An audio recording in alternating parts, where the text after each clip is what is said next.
Hi, and welcome to Check Your Thread, a podcast about sewing more sustainably. My name's Zoe, and I'm obsessed with sewing. I've been blogging about it for over 13 years and am the creator and host of the popular handmade wardrobe challenge, Me Made May.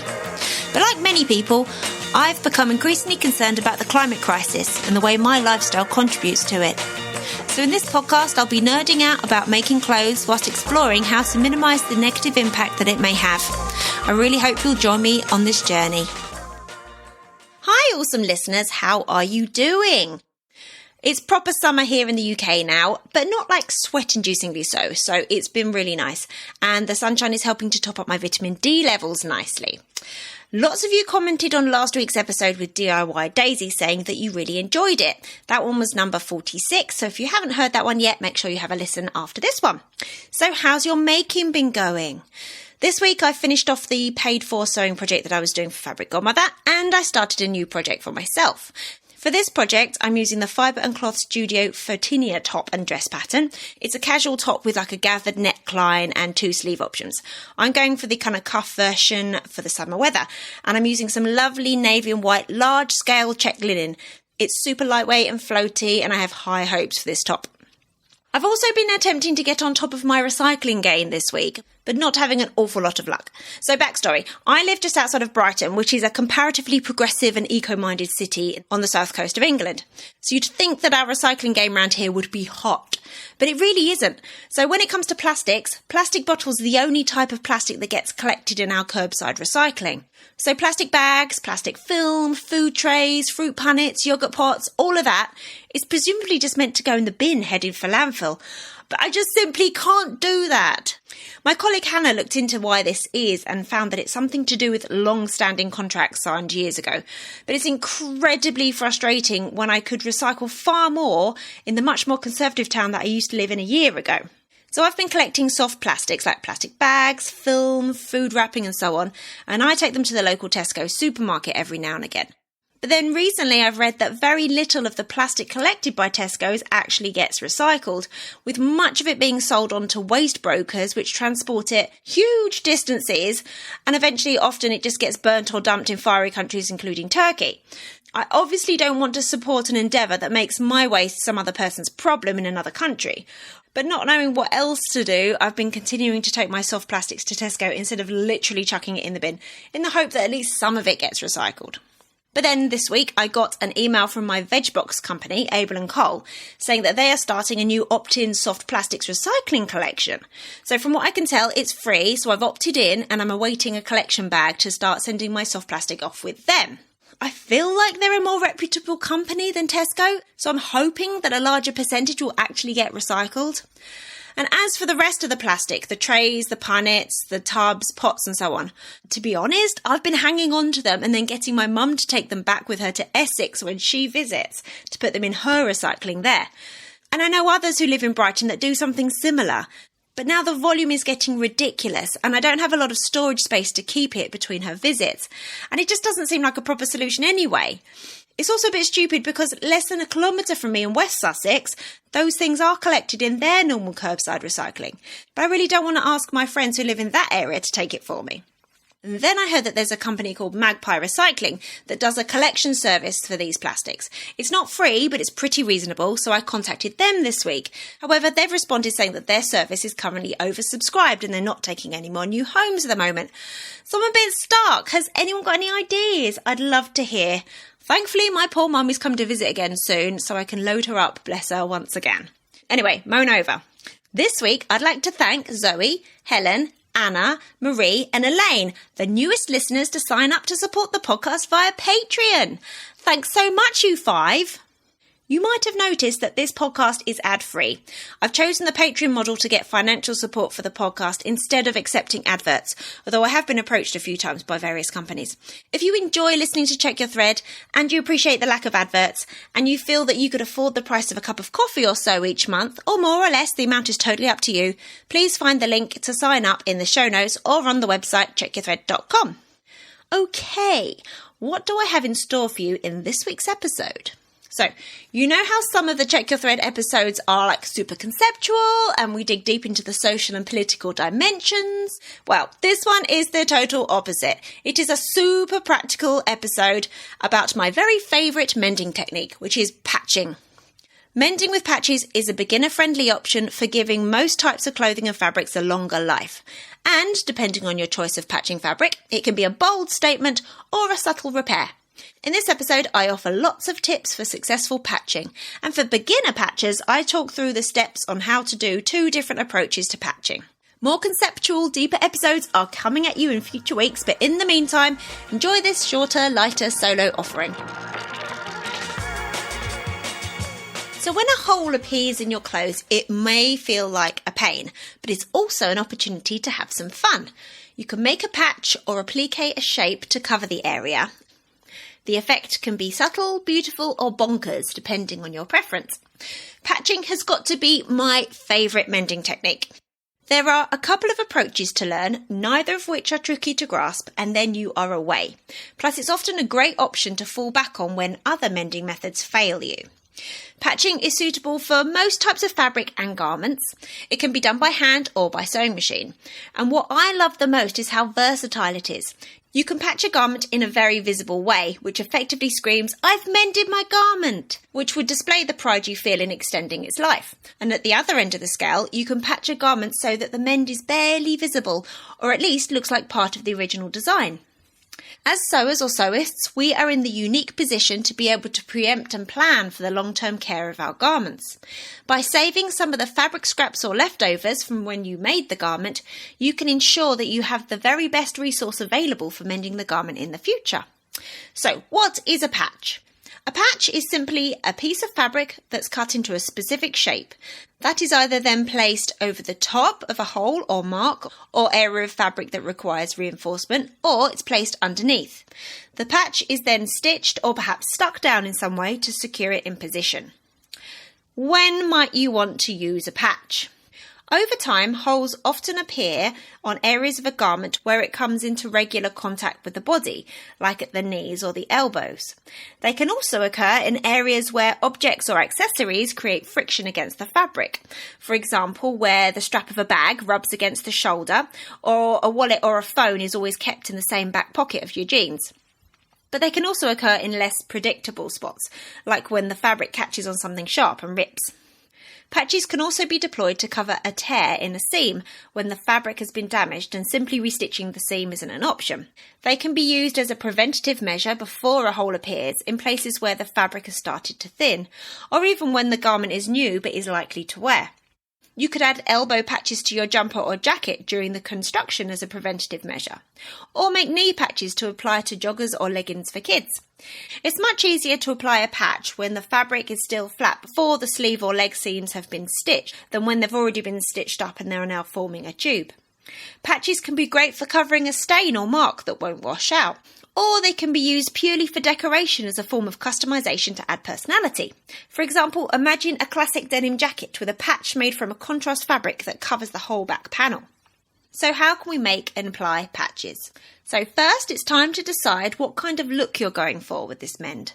This will inform the shape of your patch and the fabric that you choose to patch with. Your decision will probably have to factor in the style of the garment that you're mending and the type of fabric it's mended from. For example, a utility-looking garment like a canvas chore jacket or denim jeans perhaps, they might lend itself to a different approach than a flowy floral print viscose dress. The intended position of the patch will also matter. You might be happy to apply something contrasting and super jazzy to the yoke of a shirt or a jacket perhaps, but you probably don't want to draw a lot of attention to the worn-out inside crotch area of your trousers. And of course, make sure that you factor in your personal style and the rest of the garments in your wardrobe. Personally, if I patched a hole in my top with some ditzy floral fabric, it might look really cute, but it's not very me. So a patch made from chambray would probably blend better with my personal style and be more in keeping with the rest of my garments. Aside from aesthetics, the general rule of thumb is to choose a patching fabric that is similar weight with similar properties to the original fabric. So if you're patching stretch denim jeans or jeggings, find a scrap of stretch denim or stretch cotton twill. If you're patching a viscose garment, find a viscose, tencel, polyester or something else that will behave in a very similar way. If you're patching a sweatshirt, find some sweatshirt fleece or similar weight French terry or ponte roma. The only exception to this rule is if the garment's main fabric is liable to fray. That is not a property you want in a fabric that you're planning to use to make a patch from. Side note, patches can, of course, be made from a totally different fabric. You can make patches from corduroy to go on your kids' joggers and so on. But remember that the patched area will then behave differently from the rest of the garment. Garments made from stable and or weightier fabric can handle this better than lightweight, drapey or very stretchy fabrics can, where the patch might weigh down or distort the garment. And of course, if you're a garment sewer, as I've said, if the garment is one that you've made yourself, do you have any scraps of the original fabric lurking around? This is another great reason for keeping some, if not all, your fabric scraps and leftovers if you have sufficient space. An additional note on patching elbows and knees on garments. If you are able, consider unpicking the sleeve or leg seam as far as you can to get the area you want to patch to lie flat. This will make it much easier to work on and might give you the option to do it on a sewing machine. It's virtually impossible to patch a knee or elbow of a garment using a sewing machine otherwise. Then you can stitch the seam closed again once the repair is done. If the garment is made with woven fabric, this is easier if the seams are an open seam, i.e. the seam allowances were finished separately, rather than if it's a closed seam, because then you'll have to unpick and then redo the seam finishing as well. Another additional note, you can make patches look more intentional if you make a pair. So even if only one knee or elbow has blown out, if you make matching pairs, the overall finished effect will look slicker, or the mend might even pass as the original design. So here are the steps for how I would approach making a patch that's going to be placed over the top. This is suitable for a hole, a mark, or an area requiring reinforcement. So gathering the items that you'll need: fabric to make the patch or applique, which I've just talked about, fabric scissors, an iron, tape measure, fabric marking tool, hand sewing needle, and thread, in a colour either to match or contrast with your patch or applique. Some safety pins, or you can use regular pins if your fabric is likely to be damaged by the safety pins, and some thread snips or small scissors. So first of all, inspect the shape and position of the hole, and check if the surrounding area is weakened or damaged at all. Then measure how wide and how deep the patch will need to be to cover the hole and the damaged area if necessary. Then you can decide on the shape for your patch. A simple rectangle or square will be the easiest to begin with. Oval shapes are a classic option for knees and elbows, or you could have fun with hearts or something else. However, unless the fabric you're patching with is a knit, you'll need to turn the raw edges under, which is definitely going to be easier if your patch has straight edges. So draw the shape that you've decided on your patching fabric with the fabric marking tool. Then make sure you add about 2.5 centimetres or an inch to each side. You can make your patch larger if you wish, if that's going to be more in keeping with your garment. Cut the shape out carefully. With the wrong side of your patch facing up, turn each edge in by about 1 centimetre and then press that with an iron. Then position your patch centrally over the hole or the damaged area and pin it in place. The reason why I've suggested safety pins is that you're less likely to stab yourself as you're stitching it in place. But if the fabric is light or likely to be damaged by a safety pin, just use regular pins and please be careful. If you're planning on sewing your patch by hand, then thread a sewing needle with your strand of thread and then take both ends of the thread and tighten the knot so that you've got a double thickness of thread. For this technique, I'm suggesting using a running stitch, but if you wanted to do something else like a back stitch or a blanket stitch, that's totally up to you. So starting at a corner, if it's a square or rectangle, push the needle up from behind through all the layers about 0.5 centimetre from the edge of the patch, and then continue around the edge of the patch, stitching with your running stitch about 0.5 centimetre away from the edge. Then once you've gone all the way around the edge of your patch, turn the garment over so you've got the wrong side up, make a couple of small tiny little stitches and then snip your thread away. Give the whole patched area a press with your iron and then you're done. One extra thing you could do if you wanted to, if it was suitable for your garment, is you could try making some basic Sashiko-style stitching over the top. There are loads of examples of this on Pinterest and I will put some examples in the show notes so you can see what I mean by that. So another option is to patch the hole or reinforce the area from behind. This is the reverse applique method that Noah Hirsch was talking about in episode 45 recently. Patching a hole or damaged area from the inside of your garment gives a more discreet fix while preventing the issue from getting worse. So this is how I would approach using the underneath method to patch a hole. So once again, lay out the garment, inspect the hole, and then check and see if the surrounding area is weakened or damaged at all. Then using some small scissors or snips, trim away any frayed edges from the inside of the hole. Then consider what shape and size the patch needs to be to cover the hole. The edges of the patch are going to be on the inside, so there's no point making a cute kind of heart shape or what have you. You just want to make the basic kind of shape that's going to cover the hole, and then any extra weakened or damaged area around it. Then if you turn the garment so you're looking at it the wrong side up, then with a fabric marking tool, draw a shape directly onto the garment that will cover the damaged area. Once again, shapes with straight edges will be easier to work with, so use a ruler if necessary. And then once again, add at least 2 centimetres to all sides of the shape. So using the shape that you've drawn on your garment as a template, cut a patch out from scrap fabric. Make sure that your patch is the same size and shape. Whilst your garment is still inside out, position the patch that you created on top of the shape that you drew on the garment, and then pin in place. So turn your garment back the right way round so you can see what you're doing. Then prepare a hand sewing needle and thread with a double thickness of thread.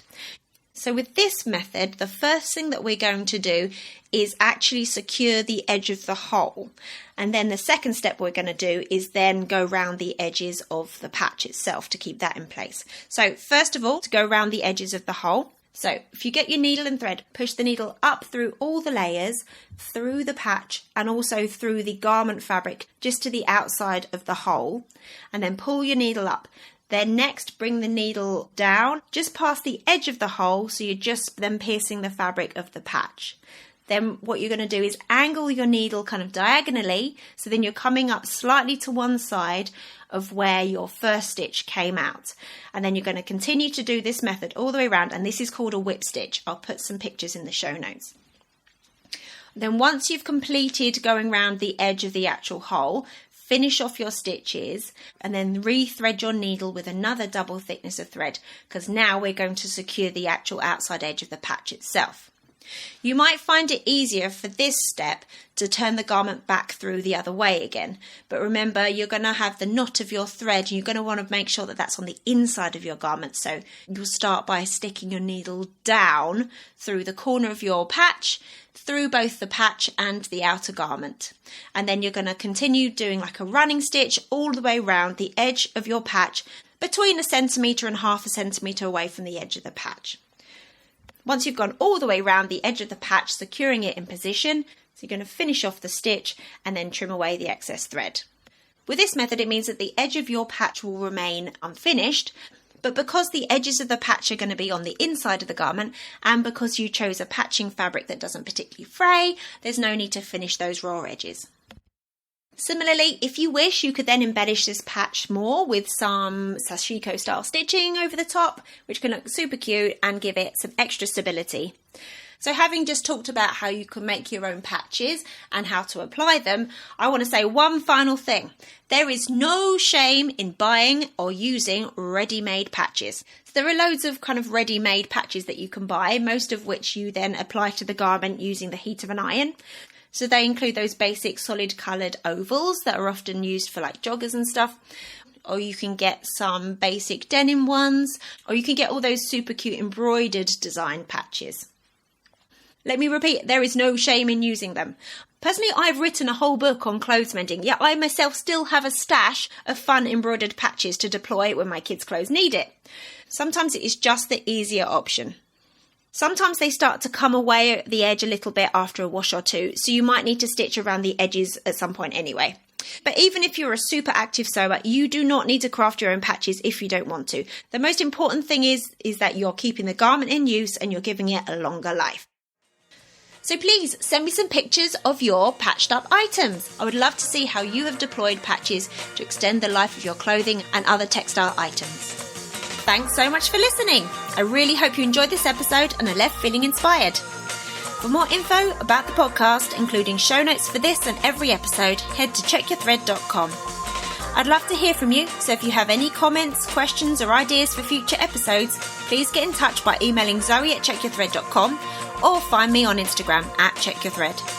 Massive thanks to Patrick Potter for production support, to Sylvia Seller for the awesome logo design, and to Simon at Palm Skin Productions for the music. This ad-free podcast would not be possible without listener support, so if you feel you are able, please consider signing up to the Check Your Thread Patreon.